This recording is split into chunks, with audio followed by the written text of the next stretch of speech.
Alors bienvenue dans cette vidéo. Aujourd'hui je suis à Bucarest en Roumanie. Voilà, je fais un petit voyage à Bucarest. Bon, c'est pas le sujet de cette vidéo. Aujourd'hui on va revenir plus près de Paris, on va revenir à Disneyland Paris et on va parler justement des navettes. Alors juste avant ça, comme d'habitude, si vous voulez gagner de l'argent sur votre prochaine réservation à Disneyland Paris, si vous voulez gagner du temps sur les attractions, mais si vous voulez aussi savoir comment économiser de l'argent quand vous serez sur place, vous pouvez cliquer sur le lien dans la description ou sur la fiche qui devrait apparaître juste ici. Vous accéderez à une série de 5 vidéos. Donc ces 5 vidéos, c'est une synthèse vraiment où je vous donne tous mes meilleurs conseils concernant ces sujets-là. Donc si ça vous intéresse, inscrivez-vous, c'est gratuit. Si ça vous intéresse pas, bah voilà, vous pouvez continuer à regarder cette vidéo. Donc les navettes, c'est pas un sujet qu'on va forcément aborder en premier, c'est-à-dire que quand on va à Disneyland Paris, on va plutôt se concentrer sur les attractions, les rencontres avec les personnages, éventuellement les restaurants, les spectacles, ce genre de choses, et on va pas forcément penser aux navettes.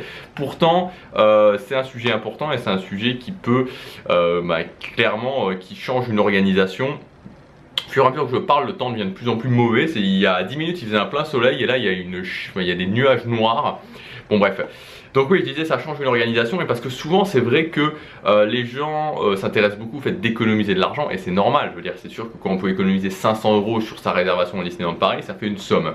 Mais malgré tout, même en économisant 500 €, un séjour mal organisé reste un séjour mal organisé. Alors vous allez me dire, il vaut mieux passer un mauvais séjour en ayant payé 500 € plutôt que 1000 €, d'accord, mais enfin l'idéal c'est quand même de passer un bon séjour. L'idéal c'est d'économiser à la fois 500 € sur sa réservation et en même temps de passer un bon séjour. Et donc là on va parler des navettes et on va voir le sujet des navettes vraiment en détail. Donc c'est pas extrêmement compliqué les navettes, hein. Il y a quelques points à retenir et vous allez voir qu'après ça va rouler très facilement. Alors le premier point, c'est de comprendre qu'il y a il y a plusieurs types de navettes, mais globalement il y a les navettes qui sont les navettes des hôtels du resort et les navettes qui sont les navettes des hôtels partenaires. Et puis il y a des hôtels où il n'y a pas du tout de navettes, hein, donc là ça règle le problème. Alors les navettes des hôtels du resort, c'est tout simplement les navettes qui sont pour le Cheyenne, le Santa Fe, le Newport Bay Club, le Sequoia et le New York. Elles sont jaunes. Elles sont jaunes, donc vous pouvez pas vous tromper, elles sont jaunes et c'est le nom de la navette, enfin l'hôtel c'est noté dessus sur le devant du bus, c'est noté à quel hôtel il va. Donc clairement pour le Cheyenne, le Santa Fe, le Newport Bay Club, voilà, voire même le Sequoia, ça peut justifier de prendre des navettes. Bon, particulièrement pour le Newport, pour le allez, on va dire en tout cas le Cheyenne, le Santa Fe. Pour le Newport, le Sequoia, bon c'est à vous de voir parce que globalement il faut 15 minutes pour y aller, alors peut-être que pour le retour ça peut être bon. Et alors pour le New York, honnêtement, prendre une navette pour aller à l'hôtel New York, personnellement, voilà, enfin à moins vraiment d'être exténué, mais honnêtement, quand vous êtes au Disney Village, donc quand vous devez sortir, aller jusqu'à l'endroit où il y a les navettes, vous allez à la fin du Disney Village, vous êtes quasiment à l'hôtel New York, quoi. Donc bon, honnêtement, enfin je trouve pas ça extrêmement intéressant. Bon bref, donc les navettes jaunes, c'est les navettes des hôtels du resort de Disneyland Paris. Ensuite, vous avez d'autres types de navettes qui vont être les navettes des hôtels partenaires. Premièrement, vous avez la navette 50. Donc la navette 50, elle est violette. C'est la navette qui va dans les hôtels qui sont à Ceris. Ceris ou Ceris, je sais pas comment ça se dit, Ceris. Bon bref, donc ça comprend l'iPark, ça comprend l'Adagio et ça comprend l'Elysée Hotel. Donc évidemment vous pouvez les prendre si vous allez à ces hôtels là, parce que ça va vous arrêter juste devant cet hôtel là, enfin ces hôtels là, mais vous pouvez les prendre aussi si vous êtes à d'autres hôtels. Je pense par exemple à l'hôtel Ibis qui est à Ceris, vous pouvez aussi prendre la navette, il n'y a pas de problème, c'est-à-dire c'est pas réservé à ceux qui sont dans ces hôtels là. Donc ça c'est pour donc la navette 50 qui va pour ces 3 hôtels là, en tout cas qui s'arrêtent devant ces 3 hôtels là, donc les hôtels qui sont à Ceris.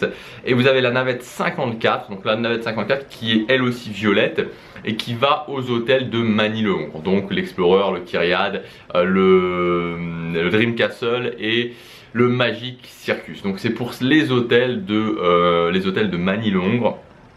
C'est la navette 54. Et vous avez aussi la navette du Radisson, donc le Radisson Blue qui est à côté du Golf Disneyland, a une navette spécifique. Voilà, donc la navette Radisson qui, moi, quand je l'avais prise, était blanche blanche et bleue avec marqué Radisson dessus. Donc ça, c'est juste la navette du Radisson.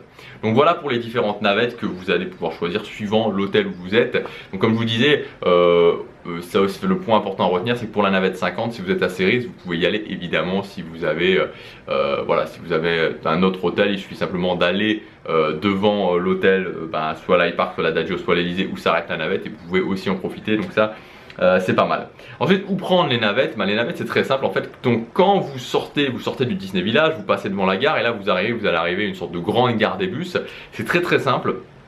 Devant il y a un plan. fait, voilà, vous n'avez pas besoin de commencer à vous casser la tête, à aller chercher, fouiller dans tous les arrêts. Il y a un plan. Donc il reprend les différents arrêts qui vous montre, voilà, qui vous montre pas texto mais qui vous montre à l'image.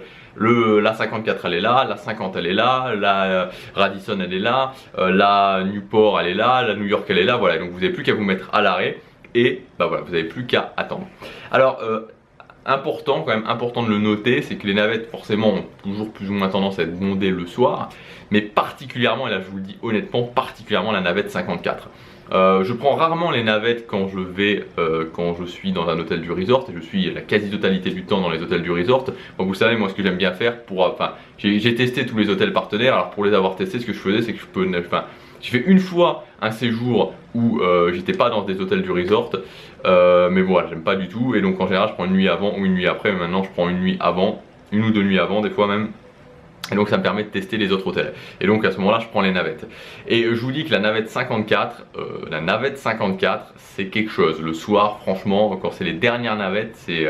voilà, donc ça c'est quelque chose à prendre en compte aussi dans son organisation, parce que j'ai vu souvent des crises de nerfs parce que vous avez une navette 54 qui est bondée l'été par exemple, c'est bondé quoi.